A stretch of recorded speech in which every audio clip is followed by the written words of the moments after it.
Hello dear students, आज हम करने वाले हैं explanation of the chapter a letter to God. और आज मैं आपको पिक्चर्स के थ्रू समरी समझाऊंगी।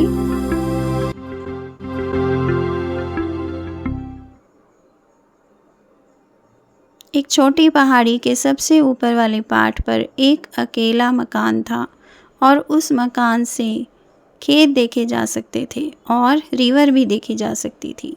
खेत कैसे थे? खेत में पकी हुई मक्के की फसल थी और उस फसल के ऊपर फ्लावर्स भी थे। और वो खेत किसका था? वो खेत लेंचो का था। लेंचो दिन रात काम करता था, बहुत ज़्यादा मेहनत करता था और अब उसके खेत को किसकी ज़रूरत थी? बारिश की। इसलिए वह बारिश का बहुत ही बेसब्री से इंतज़ार कर रहा था।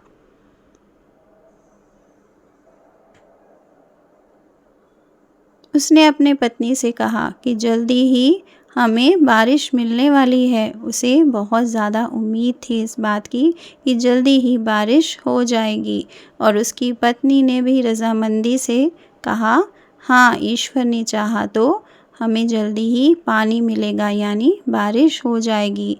और उसके बेटे क्या कर रहे थे? उसके कुछ बड़े बेटे जो थे वो खेत में काम कर रहे थे और छोटे बेटे घर के पास खेल रहे थे। जब वे खाना खाने लगे तो बारिश शुरू हो गई। वो बहुत ही ज़्यादा खुश हो गई बारिश की आवाज़ सुनकर। बारिश की आवाज़ ने बहुत ज़्यादा खुश कर दिया लेंचो को। और क्या किया लेंचो ने? लेंचो बाहर की तरफ चला गया क्योंकि वो बारिश की बूंदों को अपने शरीर पर महसूस करना चाहता था, क्योंकि उससे बहुत ज़्यादा उसे खुशी मिलने वाली थी और मिल रही थी। उसके बेटे भी बारिश में भीगने के लिए बाहर की तरफ दौड़ पड़े। बारिश की बूंदों को देखकर लेंचो बहुत ही ज़्यादा खुश हो गया।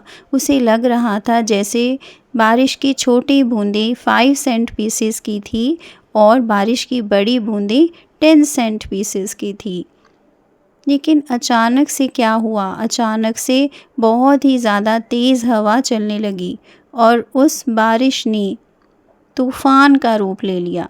बहुत ही ज़्यादा तेज़ हवा के साथ साथ ओले भी गिरने लगे। अब बारिश की बूंदों की जगह ओले गिर रहे थे। बहुत ज़्यादा बड़े बड़े ओले गिरने लगे और इसका मतलब ये था कि लेंचो की सारी फसल बर्बाद होने वाली थी। बारिश के बाद सारी जगह एक नमक की चादर ने ढक ली थी। और नमक की चादर का मतलब क्या था? कि वो ओलों से भरी हुई थी। सारी ज़मीन, बगीचा, उसके खेत, उसका घर, सब जगह ओलों से ढक गई थी।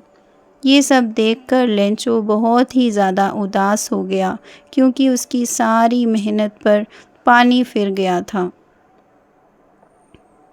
उसके परिवार वाले भी सभी दुखी हो गए। उन्हें लगा कि वे तो इस साल भूखे ही रह जाएंगे। अब उन्हें सिर्फ एक ही उम्मीद थी और वो उम्मीद थी ईश्वर से। तो लेंचो ने क्या किया? लेंचो ने एक चिट्ठी लिखी, अ लेटर टू गॉड, और उसने वो लेटर पोस्ट ऑफिस में पोस्ट कर दी। उसमें उसने ईश्वर से 100 पीसोस मांगे थे। जैसे ही वो लेटर पोस्ट मास्टर ने पढ़ी, वे ज़ोर ज़ोर से हंसने लगा और उसके एकदम बाद ही वो सीरियस हो गया। वे चाहता था कि वह लेंचो की मदद करे। इसके लिए उसने अपने सभी एम्प्लॉयज़ को बोल दिया कि वे पैसे डोनेट करें, यानी कि दान दें। लेकिन वो 70 पैसों से ज़्यादा पैसे इकट्ठे नहीं कर पाया और जब लेंचो को 70 पैसों ही मिले तो वह दुखी हो गया और उसने फिर से एक लेटर लिखी गॉड के नाम। और उसने उस लेटर में लिखा कि अगली बार उसे पैसे पोस्ट ऑफिस एम्प्लॉयज़ के थ्रू ना भिजवाएं, क्योंकि वे सभी दूर थे। आपको लेंचो का कैरेक्टर कैसा लगा और आपको मेरा वीडियो कैसा लगा, मुझे कमेंट करके ज़रूर बताना। Thanks for watching, keep learning, see you in the next video. Please subscribe to my channel if you haven't done it yet. Thank you.